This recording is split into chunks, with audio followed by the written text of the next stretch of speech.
Petit hommage à mon frère, à mon petit frère.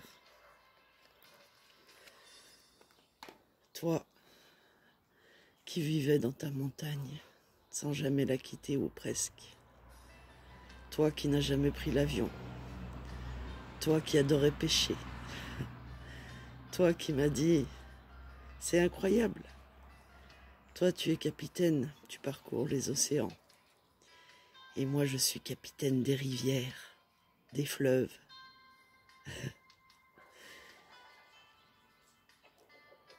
Et oui, il adorait pêcher, mon frère. Un jour, du haut de sa montagne, sur sa colline, il avait creusé un puits. Et puis il avait décidé d'en faire un bassin.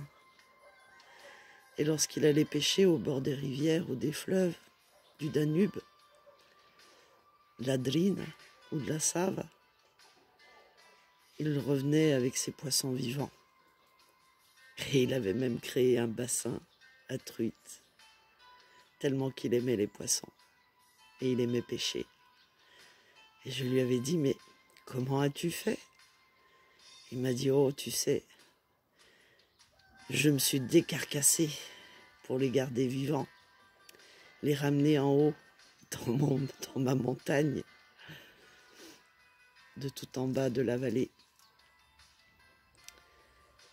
Et tout ça, c'était même pas pour les manger, c'était juste pour le plaisir de les regarder nager. Mon frère, il a eu un téléphone portable que lorsque sa femme a fait un arrêt cardiaque. Avant ça, il ne savait même pas ce que c'était un portable. Lorsque son fils le lui a offert pour que sa femme puisse le joindre au cas où elle a un autre malaise, il savait même pas décrocher. Tu pouvais lui laisser des messages, écrits ou vocaux. Il savait pas les ouvrir.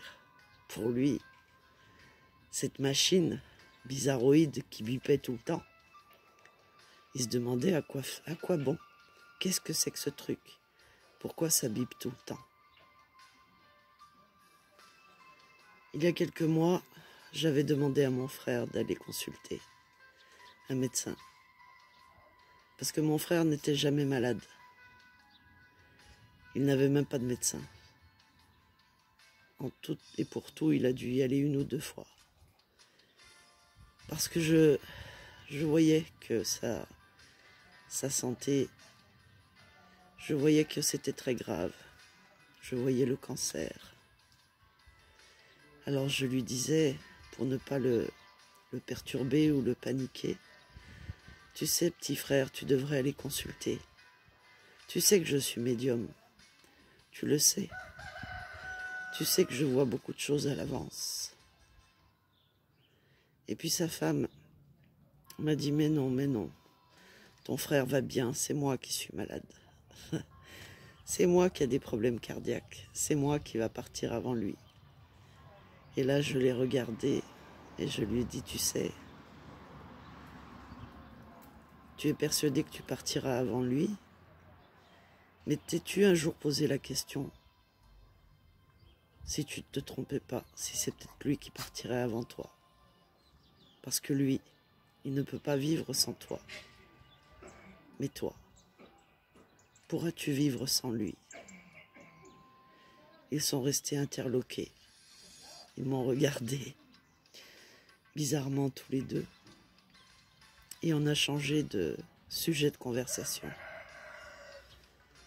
Je dis souvent aux gens, ne me posez pas de questions sur votre santé, s'il vous plaît. Parce que être médium, c'est pleurer avant les autres. Plusieurs mois, parfois plusieurs années avant. Être médium, c'est être dans la douleur pendant des jours et des nuits. Parce qu'on sait que la personne va partir, mais qu'on ne peut pas la lui dire. On sait aussi que même s'il allait voir les plus grands professeurs du monde, on ne pourrait rien changer parce qu'il est entré sur le chemin du retour. Alors on cache sa peine, on ne dit rien.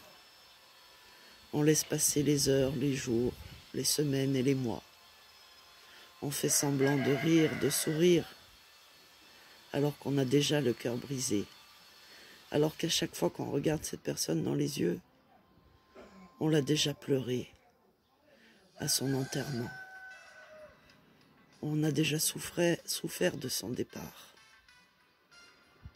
On lui a déjà dit tout ce qu'on avait à lui dire avant même qu'il le sache. Et surtout,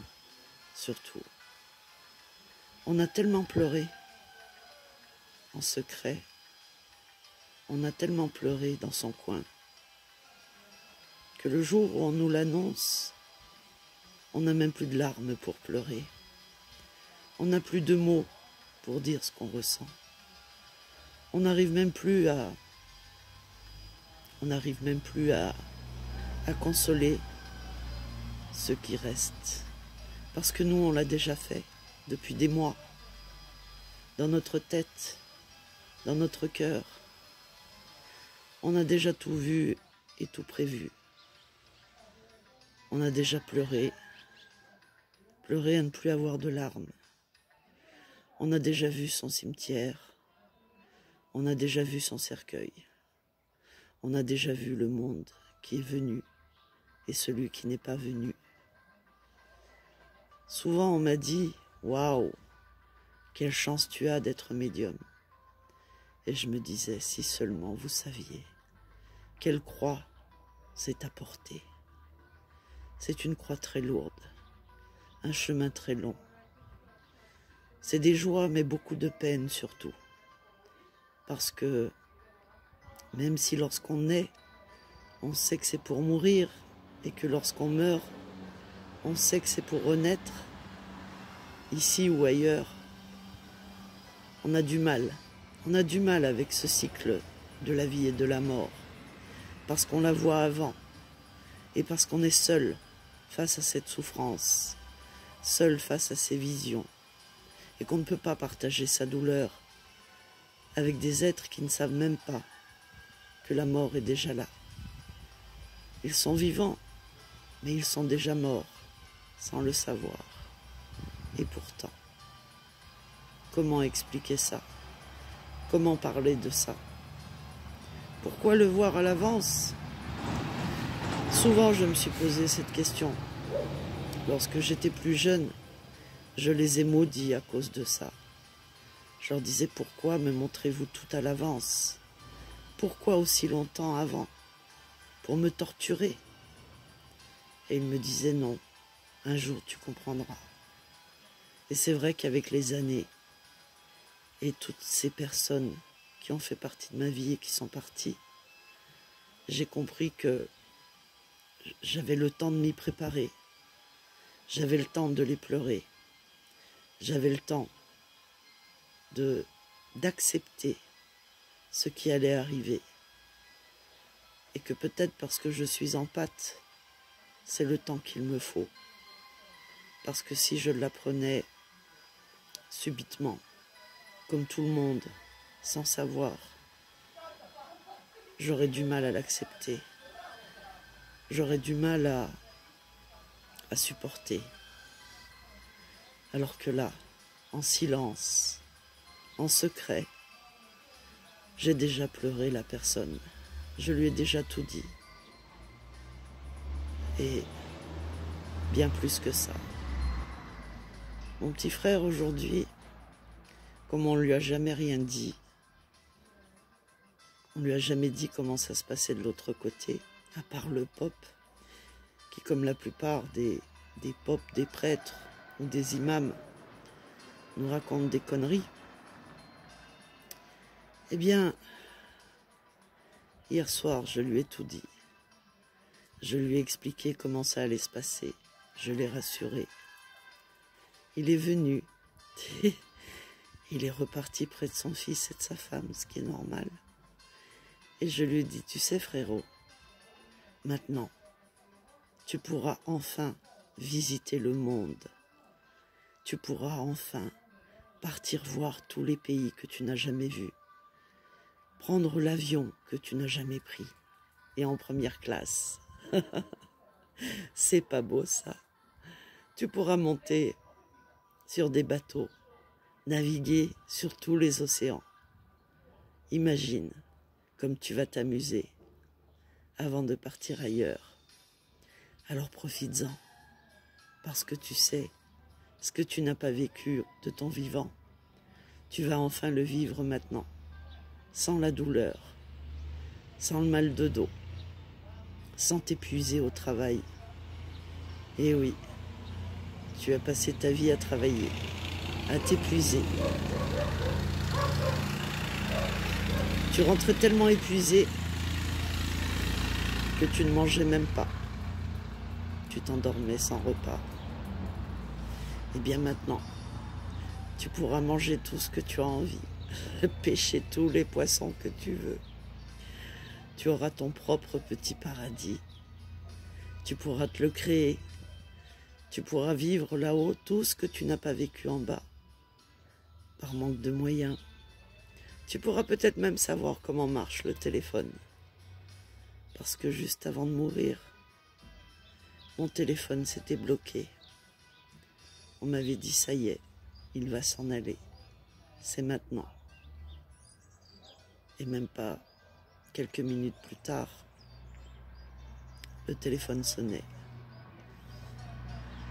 Et il était parti. Pas encore tout à fait, parce qu'il ne part pas tout de suite. Pour l'instant, il est là. Il va assister à son enterrement. Il va rester quelque temps. Et puis après, il me racontera tous les beaux voyages qu'il va faire. La première classe en avion. Capitaine sur des navires en mer. Ça aussi, tu pourras le faire, petit frère. Tu pourras aussi voir tout ce que tu n'as jamais pu voir.